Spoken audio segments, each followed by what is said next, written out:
Hello, Hello, how are you? I'm good. And you? Excellent. How are you? It's so good to finally connect. Yeah, I'm good. I had a rough week, but I'm good. I'm feeling great. I'm recording already. I Okay, love to do this like it is, no editing, because awesome. then is more raw, more pure, and but I know it is coming, and I think combination Heck between us. yes. Take your time. Yeah, all right. I just have one last text No to get problem. out, get all set here, close my door, and let's lock in and talk. I love it. Cool. So, welcome to the Influential Coach podcast. My name is Rita Egidio, and I always ask my guests to present themselves. We have a lot of things in common, and I cannot wait to start this conversation. But please present yourself. Hello, What? everyone. I am the world's first party coach. Wow. Uh, I've spent most of my life, at least, well, for sure, the last 15 years on dance floors, raves, music festivals. I've been to over 100 festivals, probably over 1,000 concerts. I stopped counting about 5 or 6 years ago. I love music. I'm a cellist. I actually was just upstairs practicing cello. I have a couple gigs this weekend. I was learning the Ukrainian national anthem so that we can play for a couple uh, charity gigs that we're doing this weekend. But overall, why I'm here, why I'm talking to you is because I believe that there is this vibe shift that is happening in the world, not only post-COVID, it was starting to happen before, but this idea that we have to numb ourselves out to go and enjoy our weekends or to connect on the dance floor. It's something that I did for a long time. And then as it started to stop working, I'm here from so many people. They're like, things don't feel the same. Like I want to connect with people on the dance floor. I want to feel the music. I want to be connected. But things like alcohol and certain types of drugs are not serving people in the way that it used to serve them. And yet we are still doing the same old things, and people are coming home and feeling lonelier than ever and feeling disconnected and feeling anxious. And when I say party coach, people don't take that seriously, but I believe in 3 to 5 years, party coaches will be quite common because we've had a shift. We realize that the time that we spend together as humans is super valuable and important. And our own anxieties and fears about who we are or how we show up to social interactions, we need to get over those fears so that we can enjoy this world that exists for us without having to numb ourselves or tell ourselves that we're not good enough. So that is my mission, and that's why I'm here. And I can't wait to You need to dive say into your your name. back. You forgot to start by the name. Where is it? My name, my name is Evan Cudworth. I'm located in Venice, California, in Los Angeles. And yeah, you can find me on Instagram, just Evan_Cudworth for right now. But yeah, you mentioned earlier that you have spent time editing videos and Epidemic Sound. We have this Yeah. Swedish music company together. I have been a DJ since 2008. I tour the world. I collect 52 countries stamps. And I work as a pioneer ambassador, then an ambassador after I played open format, I played EDM, and then I moved to techno. And then COVID hit, and I decided to do what I do well. Then was when I did need to grow online to become viral. I learned how to do that. So I started doing that to artists. What fulfill me, but not in the way then fulfill me to do that for coaches or experts. So my mission, since we are talking, my mission is to learn how to give the skills, how to pack the skills, so each coach can have and find their own voice and use social media as a car, as a vehicle to communicate and transform other people's lives. That is my main job. My job is to make your story viral. My job is to help you explode on your niche, but viral on the sense then it serves your community, not necessarily viral to thousands and thousands or millions of people. Viral for And a funny detail, look, I did drugs in my life. But for weird thing that I drink the first shot in my life when I was 27. Mhm. And I just really did get drunk a few months ago for the first time. I always have on me energy.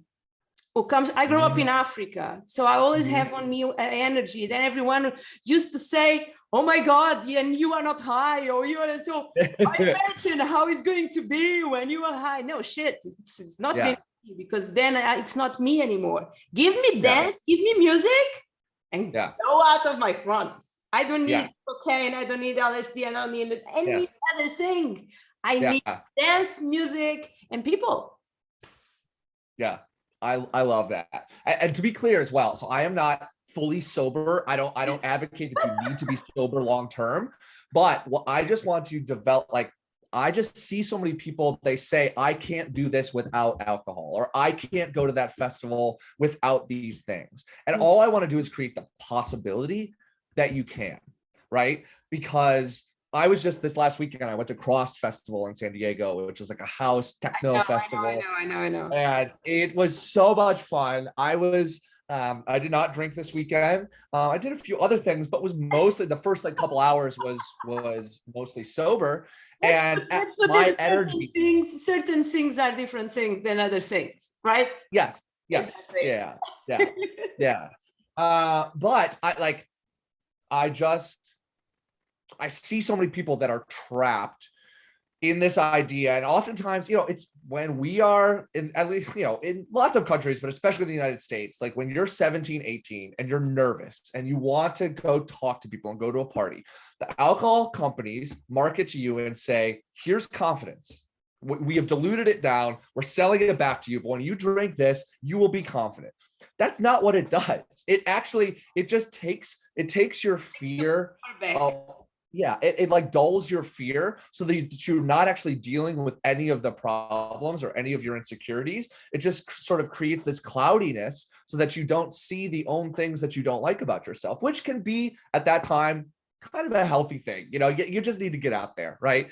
But when that perpetuates and continues throughout the rest of your life, and you build it up in your head that you are a better person because of this, or that is where I see people like not wanting to deal with the bigger problems, right? I'm actually reading this book right now. I'm rereading right now. It's called Alan Carr's Quit Drinking, which is a really popular book.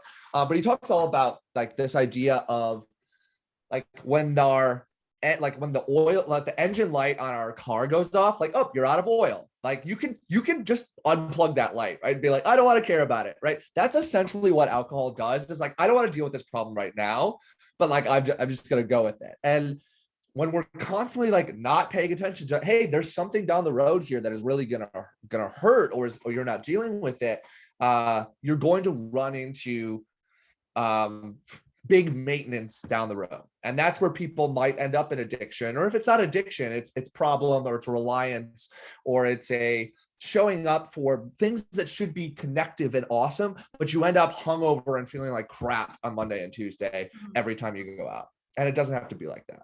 Okay. I have a lot of questions. Yeah. I'm listening to you, and music is the only thing that comes to my mind who can shift your state in 1 second. You listen. I remember, I like to tell this story. Like one day I was playing in this big festival, but in a small location, but a big festival in the middle of nowhere in Portugal. And I have this is 2012 probably. And I have this huge crowd in front of me, and I see a fight between the police and some young people on the front. And I was playing electronic dance music. I was playing techno then. What I did is I had still a cappella of the I Got a Feeling. That was the last thing I was going to put on my set, but I had on my USB. And I dropped it. And the intro. Yeah. Everyone would stop and look at it. What the fuck she's doing? And I stopped. Right. So I feel then music can shift the way that I love music is because I grew up in Africa where old people, young people, everyone dance, nobody cares.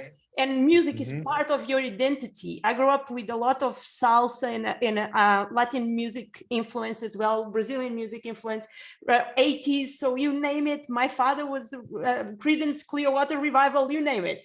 Okay. Yeah. I think then the way that I feel music was always like a normal thing. Do you think then this era of Instagram and perfection and Tulum kind of, I have a thing against Tulum kind of, they're like, no, we are all cool. And no, guys, you are not putting your feet on the ground and look to the stars and feel the connection of being in Mexico with your best friends. And it's not how much drugs you are taking that night. It's that power of putting your feet on the ground and be there on that moment with nothing. What do you think? Do you think our generation, I don't know how old you are, I'm 41. I'm 35. Yeah. So I think, so this is, again, I don't have a lot of data to back this up, but I do think that at least, yes, in my, like our generation, I would, word elder millennial, I'd put you in that side, you are right? millennial. Like, we're still there. I'm out. Yeah. But I remember like in my high school, like dancing was not that cool, right? It was, you'd go, it was like, again, the music was pretty good, but it was like, Flow Rida, like grinding. It was like R&B, like, which was fun, but it was like, it was meant to be danced in a club drunk. Like that was sort of what you were made to do. And it was fun, right?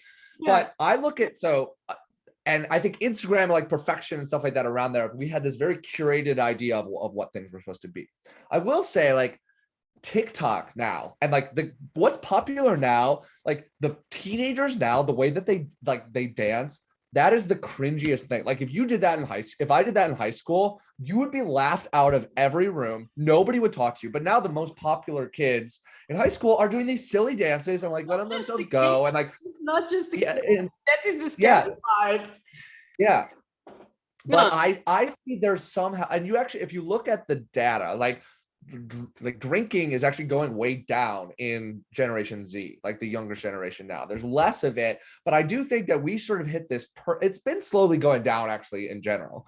But I do think that our generation, millennials, and even sort of the elder Gen Z, we're in this like weird place where it was to let ourselves go and let go of the perfectionism that was expected of us. That drugs and alcohol were pretty helpful to get to that place because our parents told us that we were special and we had to live up to that idea. Have a mission in life. Yes. Okay, let's go. Let's understand, because being the first one is super cool, but it comes with a lot of perks. Yes. So, what the hell is that? What the hell is a party coach? Coach me on that. Amazing. So I will say really exciting. I actually just met another woman this week who I had to talk with, and she's in San Diego, and she's a health coach in the music industry, and she does some similar types of things. So I was really excited to see that somebody else is connected to this work. But this is an example. So I teach a 7-week program. Why 7? And it's seven, so it's called Club 7. My name is Evan because when I was in a fraternity, my room was called Club 7 because we would party from 7 p.m. to 7 in the morning, and people would say, well, I met you at Club 7, which was my name. Anyway.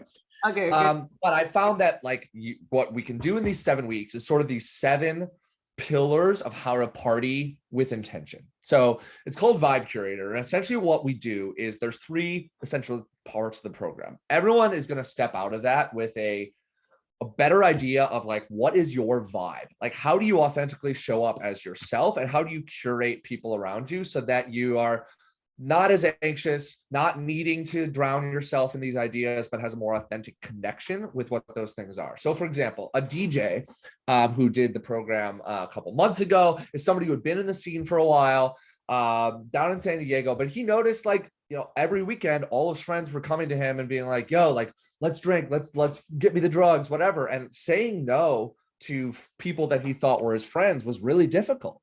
because when you are the vibe, when you're the DJ and you've always been doing this, sort of following this thing, it's really hard to separate your party self from your music self, and so from other types of those things. So for him, developing an identity around what did he really fall in love with in the music scene, how could he set up boundaries around what was important to him and what was not important to him, and then go forward and have those conversations with his friends and people around him. So he didn't have to cut people out of his life. He didn't have to say, I'm stepping away from the music scene. I see so many DJs and artists who get to a place where they're partying too much and they're like, I just have to step, or I have to pull myself out. I disappear, right? And like, we can get into Artwell is a good example. Yeah, and we can get into like what I had briefly gone into recovery, like 12-step programs like AA and stuff for a while, which I think are incredibly valuable. But there is also a element of that says once you're in our group, you don't go back to that group, right? Like you have to separate yourself for a period of time. And for certain types of people, I think that works and that needs to work. But my program is about connection, and how are you keeping those connections and developing connections and searching for what feels authentic to you inside of that. So let me give one more example of somebody that's coming through the program. So I have somebody she's just works in tech, but is one of those people that's always, like shows up, and just wine was always something that was around, right? Like her girlfriend's always like, we love wine. We're wine of the month club. And that was always like their whole identity and friendship was built around going to wineries and doing that type of stuff, right? But she was like, this is starting, I don't feel good anymore. Like this just doesn't feel good for me. I don't think I'm an addict, but like, how do I still maintain my friendships and still party, but not feel these things? And she tried all those kinds of things on her own, but separating who she was from a lot of this culture was really difficult. So the first couple of weeks, we really quiet the mind down. You do a dopamine fast, which means you cut out some social media, you go sober for a little bit, you just quiet your mind down. You write some. I was going to ask you to kind of give us a vision, but before of that, I feel the need to ask you why. Yeah. What is your why? Because man, the why is when I teach influence, and if you want to expand, your why needs to be very clear. A strong why, I always compare a strong why like a full address versus a weak why, just a city where you go. If you put on Google Maps a full address or Waze, they take you to the door, right? Yeah. So what is your why? Yeah. My why is the connections that we have as humans, like getting together tribally, dancing, even if it's just meeting with your friends. Like, to me, that's what makes us human. What makes it joyful to be human is knowing how to connect and how to be both like unpredictable, but also love what you're doing with other people. Like that is the core for me of what it's like to be human. I know a lot of people are searching for those types of things, but when that starts to make us feel sick, when that starts to make us feel disconnected, if you feel anxious, lonely, fearful after a weekend out because you feel like you have to use drugs or you feel like you have to do those things, no wonder our society is like just existing online or moving into this or into the metaverse or things like that, that to me is not going to be healthy for us as humans if we want to continue to connect and continue to drive this great joyful experiment, which is how do we tribally exist together and see the differences in each other. So on an individual basis, I think the most valuable thing you can do is learn how to be confident in your authentic self and show up for other people in a way that makes them feel comfortable too. So that is my mission, is to find out what that is for you so that you can step back out into the world with that confidence to connect with your friends, connect with your family, connect with your colleagues, and not feel like shit on Monday. Yeah, I get you. Yeah. Okay. Yeah. Well, how the idea came to you and what kind of people, like, tell me about the coach. So tell me, how long are you a coach?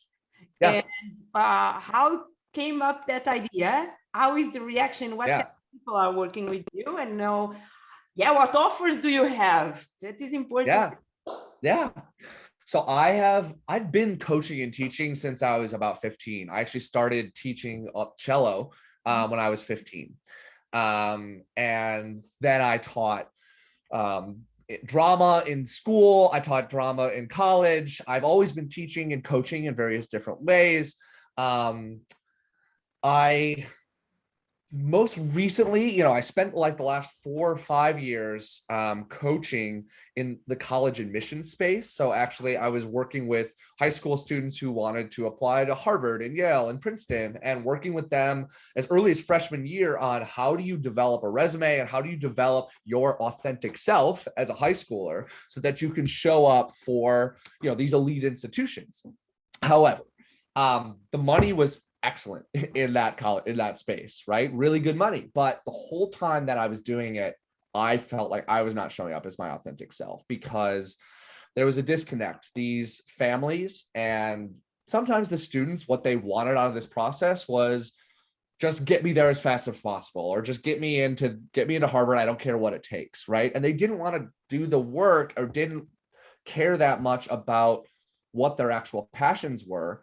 But I was a little bit trapped because that was my job, was to show up and do that type of work. So I noticed myself starting to really resist that work. I was feeling gross. I was wanting to drink and I was wanting to party for bad reasons because it was not connected with my purpose. So when COVID happened, I'd been working in the music industry, and this is the other why. So I had been working in music, and I have been working in like one of my favorite companies in music industry. Yeah, so I got what I thought at the time was my dream job. So it was called Epidemic Sound, which is a music they are label. not paying for, but we can say something about that. Yeah. So, but why I was really attracted to the model was they were working with younger, newer artists and trying to redevelop a model that would get young artists paid instead of, sort of what Spotify and other people do. It was really hard to do that. So we'd pay artists up front and then sync that music to major labels and to other YouTubers and stuff like that. And it was a really fun group. And I really liked that. But I was moved to California and I was the first hire out here in the LA office. We were building that office, but during that year, I was trying to get sober, and I stopped drinking for a year. And that whole time when I was working in the music industry, every single event was booze focused, and everywhere we go, it was just heavy drinking all the time. And listen, I liked that, but there was no accommodation. I found myself locked out of rooms that I wanted to be in. I found it really hard to communicate with people without that level of what they sort of expected it to be. So during that time, I started doing a lot of experiments, being like, okay, how can I make this more fun? How can I get people out of their comfort zones so they can meet me halfway inside of this? And I took a lot of notes. I keep a journal, and I started developing games that I would play. Like, hey, I'm going to go to this networking event, and instead of like, can I drink 3 cocktails before 9 o'clock? I'd be like, hey, can I talk to 3 people about their favorite album and get them to open up to me about something like that, instead of, having to dull my senses. So put all of that together. COVID happens. I get let go. Our whole department gets let go. And I'm like sitting there, okay, I've spent my whole life doing these kinds of things. How do I put this together? And I actually hired a coach. She was a purpose coach. Went to Harvard, actually. There was a connection there. And she, through a series of about 12 weeks, we uncovered, what have you always wanted to do? How do these threads come together? And I was like, I really want to help people like me who love music, who love connecting with people. The old way of doing things wasn't working as much, but that want to stay in the scene, stay in music, but do so in a way that works for them and find that balance of moderation. So through all of that, have developed this program. And I believe one of the ways we met is through this like online app program where you can develop an online digital app. And once I saw that, it gave me the opportunity. It was like, I still don't know exactly what this looks like, but I'm just going to build this. So I've had like 4 beta groups that I've taken through and tested and improved this 7-week program into a place where now we're like, I'm really confident. I was like, this works. People love it. It's great. I'm really excited about what it does. But yeah, I'm ready to move it out in the world now. So I'm excited to talk to you. Okay, let me go. Let me focus in something. If I come to you Mm-hmm. And what is the transformation then you can provide me? Mm-hmm. So let's just get a little background on you. Like what, like, have you been in the party scene? Like what is your why? Like why, like Okay. This is not my why, but let's imagine that I'm someone else, because I really don't need that. It don't mean that I don't like it, means I don't need it. Okay. It's the thing is, I'm 24, 25, I party a lot all weekends, or I go out with my friends and I drink wine and I feel empty. Mm-hmm. So I want to feel connection. Mm-hmm. The reason why the EDM festivals are so, well, it's because you jump and you all your body works, right? You are in a peak state. I was watching Tony Robbins today and I was like, this is EDM festival, points, nothing more. And that is a state. So it's a lot of physiological things to go in.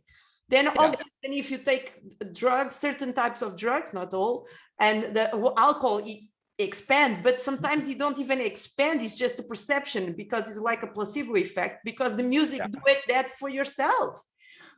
What you say to me. So I come to you and I say, oh, look, how can you help me in 7 weeks? Mm-hmm. Amazing. So I will take you from a vibe consumer. So right now what you're doing is you're going and consuming and expecting that whatever you consume is going to fill you up. I'm going to change that into a vibe curator and a creator. So what you're going to learn how to do is tap back into yourself when you were 16 and 17, before you needed before you tried booze, or before you these things. There was things that made you happy, and there was ways that you showed up with your friends where you could tap into that natural energy. We're going to reconnect you with that natural energy, so that when you go back out in the world, you're not just anxiously consuming everything around you, but you can say, I'm going to create this vibe. I'm going to find people that want to vibe with me. I'm going to find the music that we love. I'm going to find the, whatever it is, if it's a specific, type of thing of, hey, maybe it's just mushrooms for you this week, or whatever it is, that's come later on. But like what you need and what you don't need, you're going to stop consuming just because other people around you are, and you are going to create and curate a vibe that is going to leave you healthy and leave you connected, because you are curating your experience instead of just consuming. I have two things then pop up to my mind straight away. One of them is, tell me if I'm wrong, you change a person from a buyer to a leader.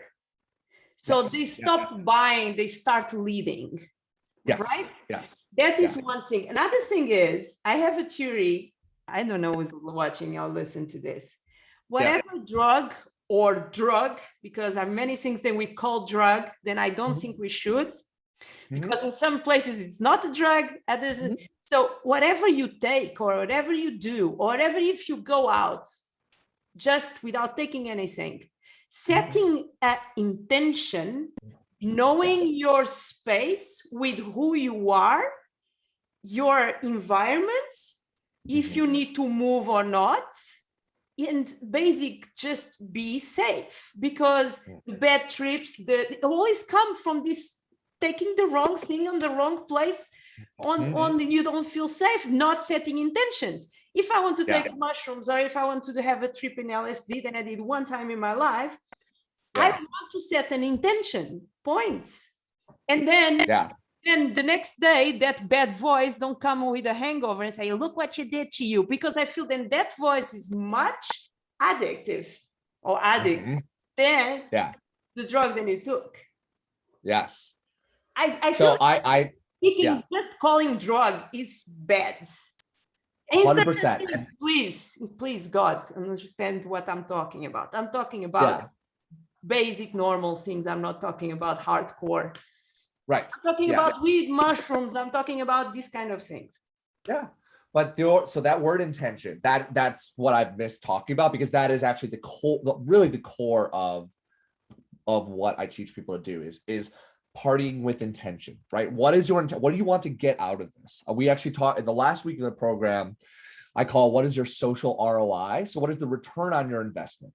What are you putting in, right? So like, This is it's for everyone, but especially for like the bottle service bros, right? The guys that are like, I've spent $1,500 on bottle service and they go home alone and they feel like crap because all they're doing is spending money to try to get girls to talk to them, right? And they don't have a clear intention about what they want, right? Oh, you go deep on the problem. Yes. Yeah. So, but I want to read something.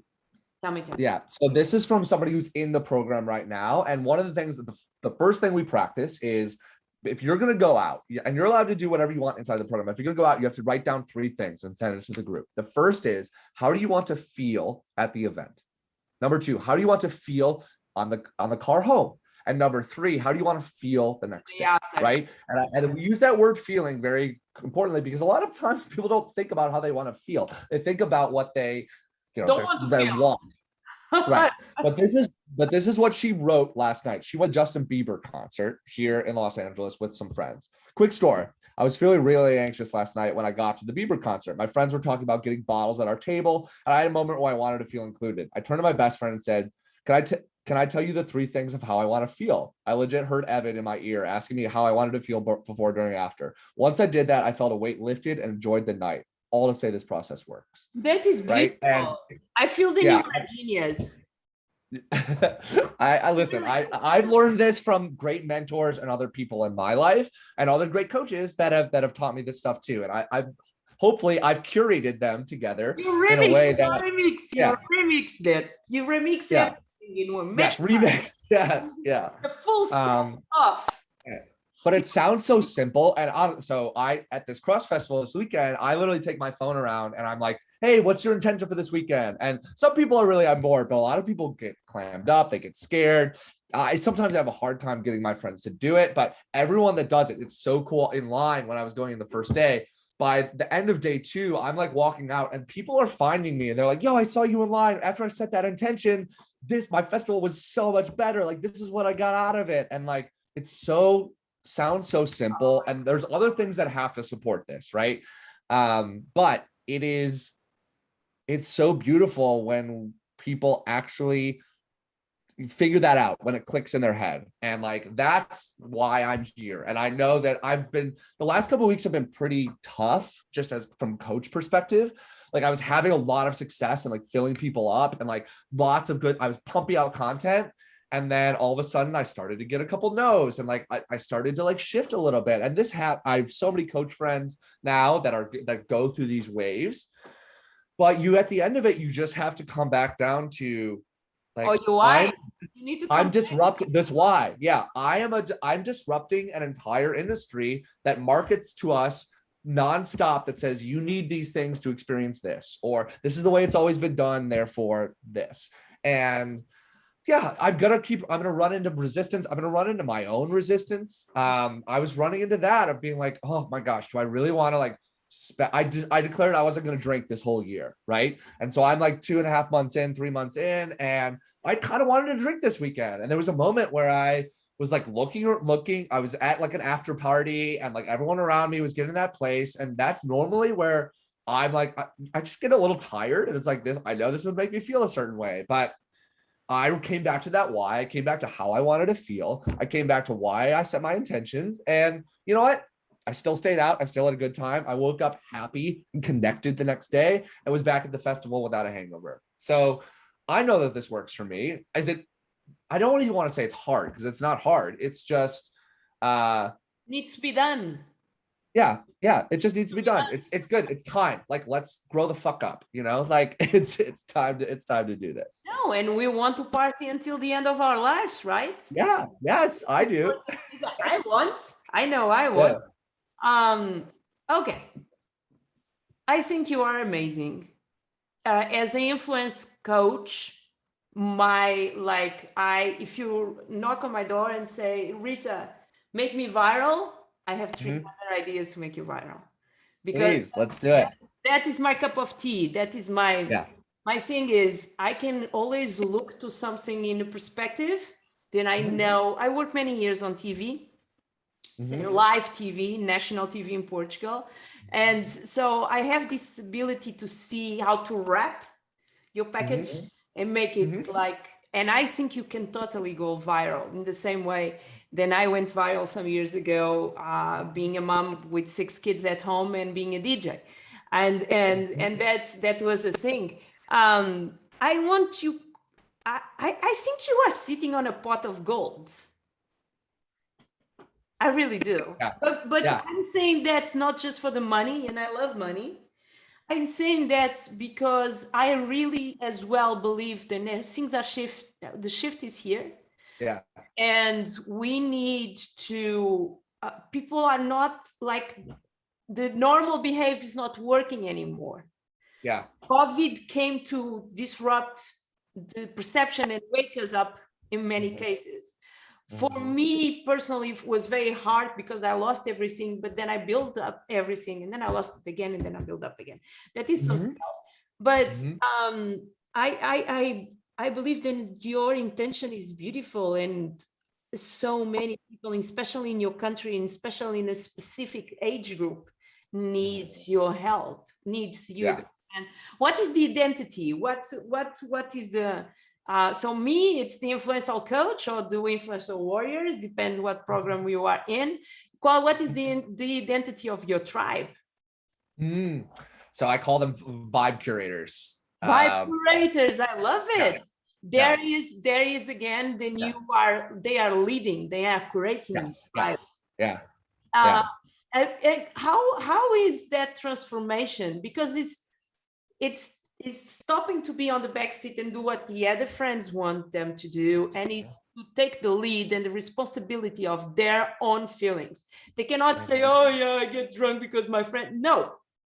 Yeah. You set your intentions, my friend, be responsible. How do people react to that? Because depending on the age, I found that can be tricky. Yeah. So, I mean, well, that little example that I just gave right here, seeing people work this live is really cool. I have like another person that went through the program. He was just a raver, just like likes raving all the time. And he would come back and tell stories about like, hey, I went to, a thing till 7 a.m. and like I wasn't drinking. And like 3 of my friends were really on board. One of them was like hounding me all night and was like really uncomfortable. And he was like, what I realized on the other end of it was this was a friend who, had a lot of their own insecurities and was really not somebody that I actually had like hanging out with before, but had always been the connect for, whatever it was. And it sometimes brings a lot of awareness to what these relationships actually mean. Yeah, it must be, because you will be questioning your connections. Why you have that kind of friends? I think we could be here talking about give me the 7 pillars. So week number 1, week number 2, week number 3, and what is your number, and how can they reach you? All that kind of thing. So putting now already, so people start looking for you and not wait until the end of the podcast because they need to know. Amazing. So I have the 7 pillars. I have like hashtags and everything for them. But week 1 is detoxify positivity, which is essentially this idea of this toxic, like everything's good. Like people who say good vibes only are often the most toxic people, right? Because they can't actually feel that like they're both the good and the bad. So the first week is how do we detoxify some of those things? The second week is like, what is a vibe curator, right? Like why do we get socially anxious? Like, what is our vibe? And everyone writes a really honest letter to themselves. Like, why do you party? What do you want to get out of it? And sort of what are your intentions? I love that.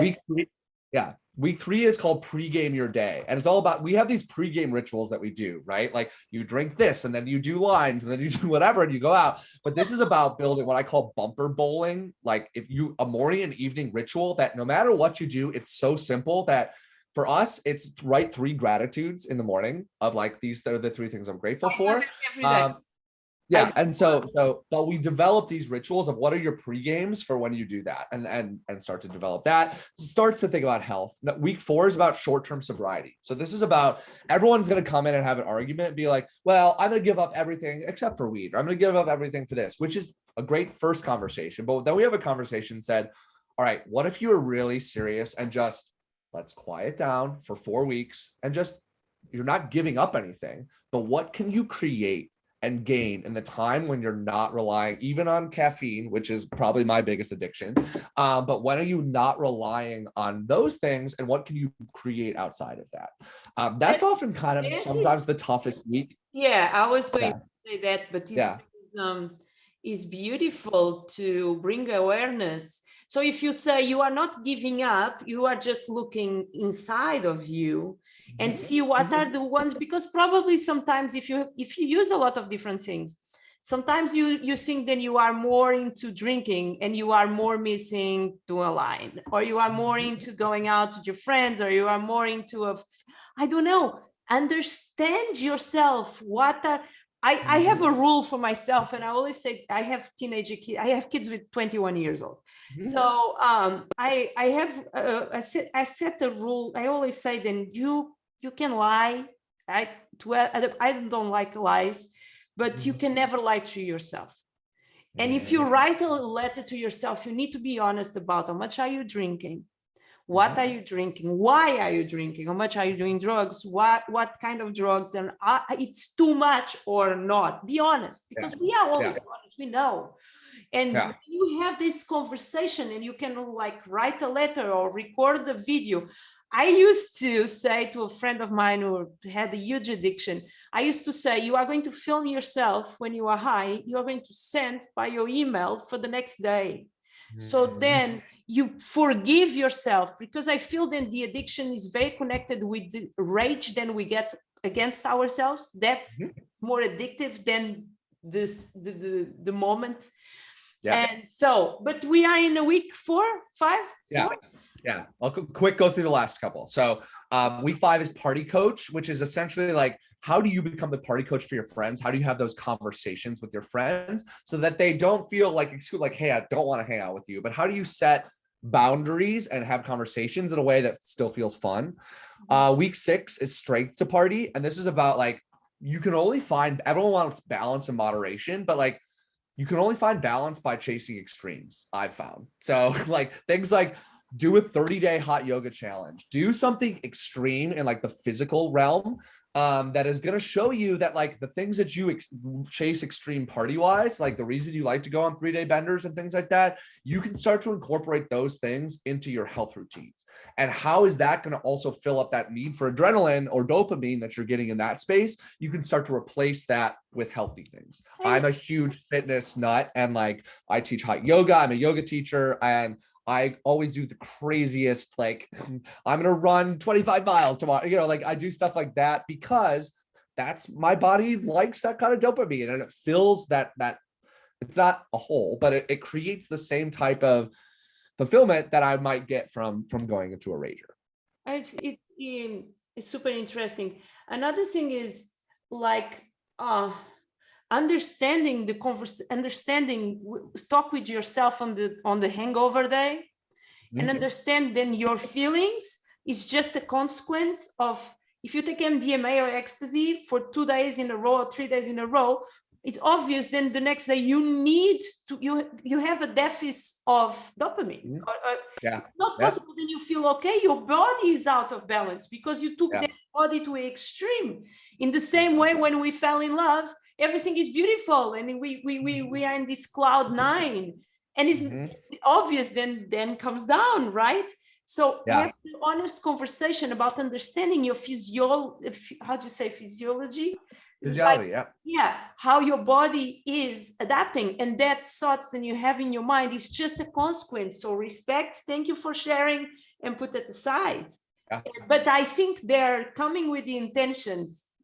Once you find your own limit, and again, this is going to be different for everybody. So some people come in and they're already have their health routine. Some people have never been in a gym and they've just been partying their whole lives, and like they have to determine what that limit is for themselves. But before, it's been like, I'm going to do like a 5-minute walk every day, and like they never actually do it because they have not taken up the mental space it takes to actually make that sacrifice for themselves. But finally, once you put, go ahead. No. I was when you put them all together, there's this algorithm that we call the social ROI. What is the return on your investment, right? So when we have all of these things together, we start to input. I was like, okay, what are your intentions? What do you want to get out of the weekend? And what are you going to put in so that you have a return on your investment?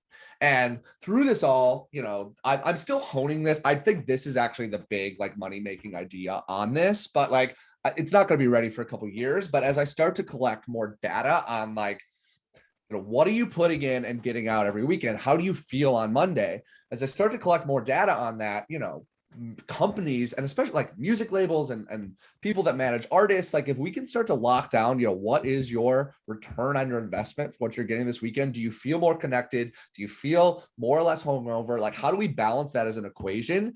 And we can start to hone that. I believe that it's going to shed so much light on what actually brings us joy and connection in this new world. And it's going to be different for everybody because we all have unique algorithms. But if I can start to shed some light on that and give that as a tool that people can then input and create on their own, I think it's going to be really powerful.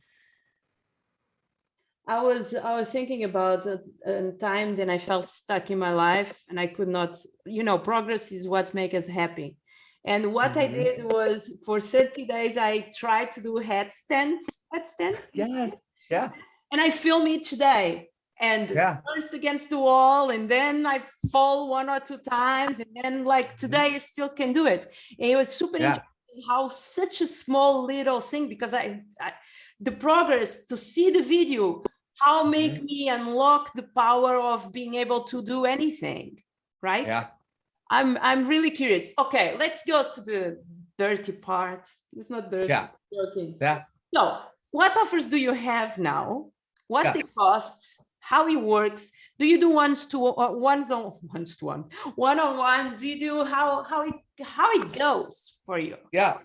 So when I was initially starting the program and just sort of getting off the ground, because of this Club 7, I've sort of like tried to price things in sevens. So it was like $700. It was like $700.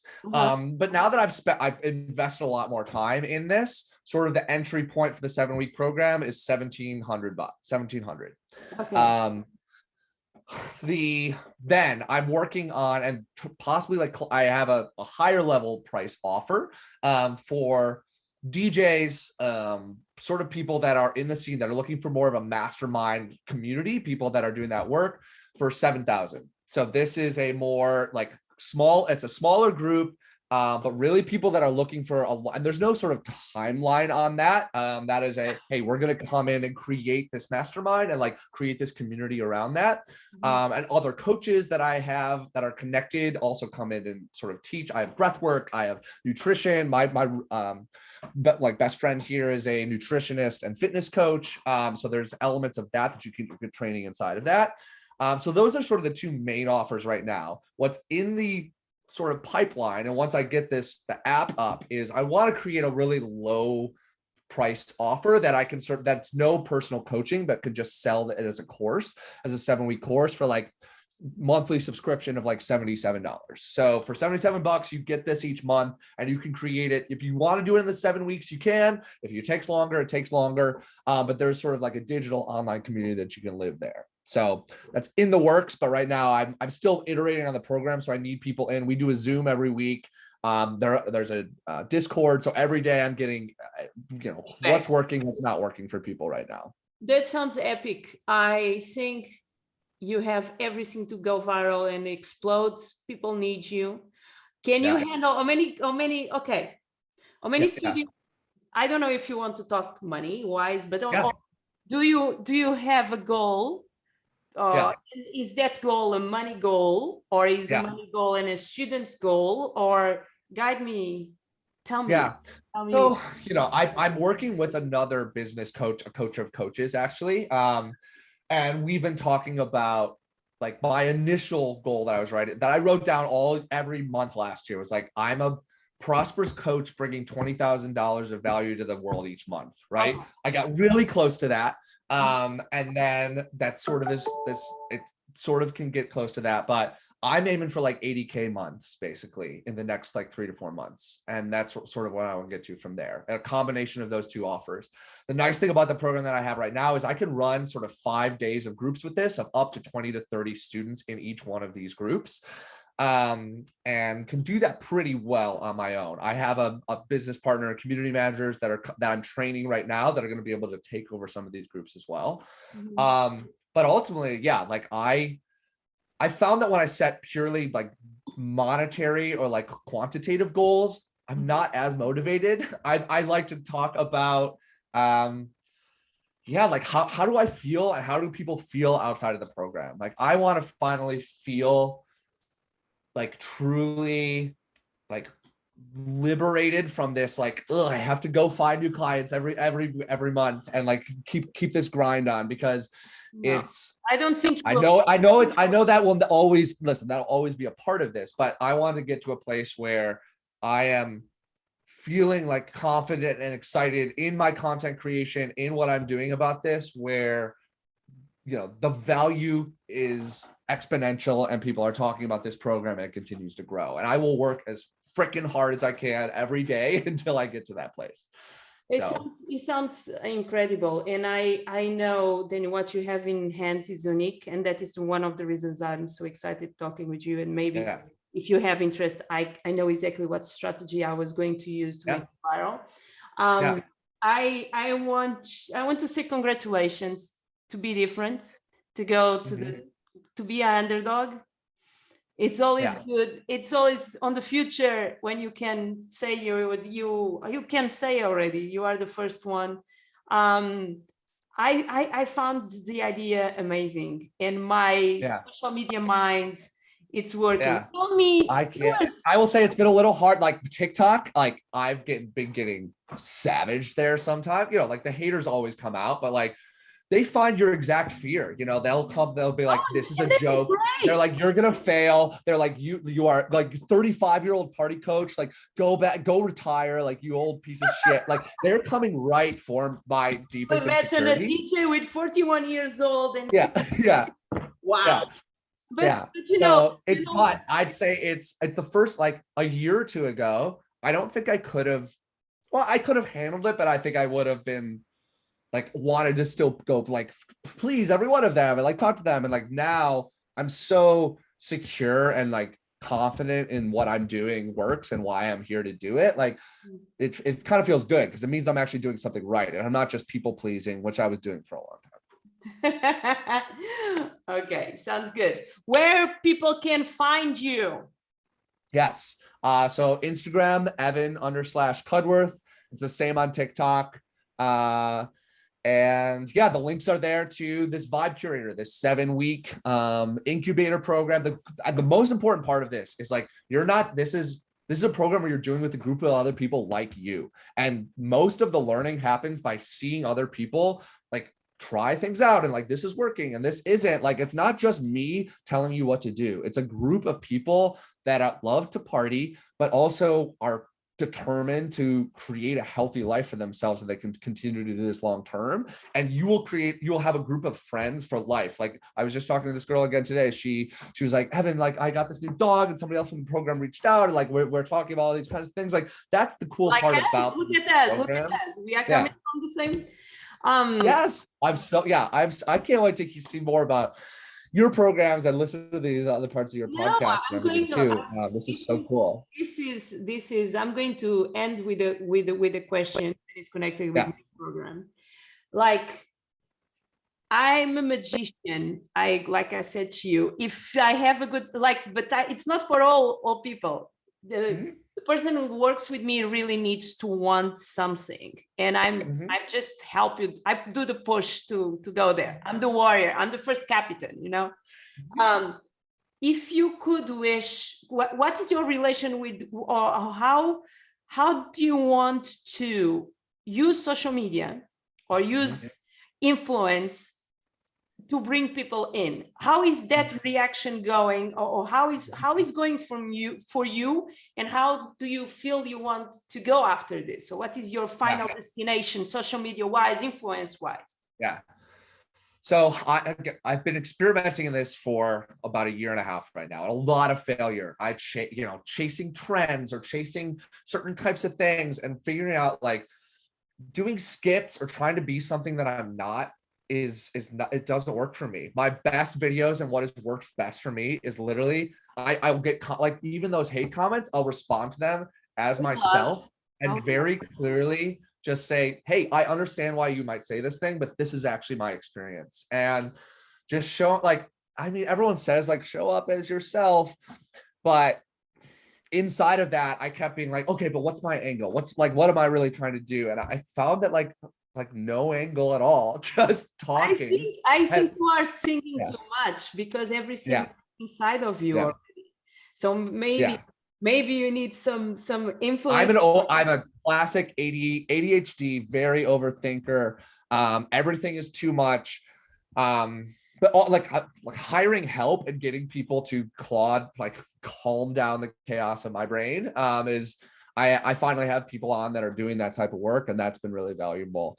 But to answer your question, like, a year from now, I can go to my TikTok, to my Instagram, speak to the actual experiences of people that are going through this program and just tell their stories and what happened before, during, and after, and reach people genuinely that way. Like that's always been my dream. Sounds great, sounds epic. Let's say bye-bye, and Yeah. I will stop recording, but first Yeah. say bye to everyone. Guys, Yeah. this was the Influential Coach with the first and unique party coach in the world. If you can give a message to yourself 10 years ago, what did you say? So literally why I became a party coach is somebody asked me, like, what should you do next? And they said, go become the person you needed 10 years ago. And 10 years ago, my mom had just died, and I'm so sorry. My mom died when I was 10, so we have. I'm so sorry. Yeah. And I just did a podcast about like childhood trauma and grief and things like that. And at the time, I was doing the best I could with what I had, which was go to raves in New York and like deal with my grief, right? And I don't blame that person at all for those choices that he made, but like the idea that your growth is probably not going to be comfortable in the near term, and that you need to chase some discomfort for a while and get clear about what these things are. It's going to make those things that make you feel good and comfortable, like raving, feel so much better. But yeah, you got to chase some discomfort in the near term so that you can feel comfortable in the long term. Nice. I'm going to say thank you so much to everyone. Please don't forget to subscribe, comment, tell me what was the best part or the favorite part of this podcast. And I will see you, or you will listen to me, or you will see me on the next one.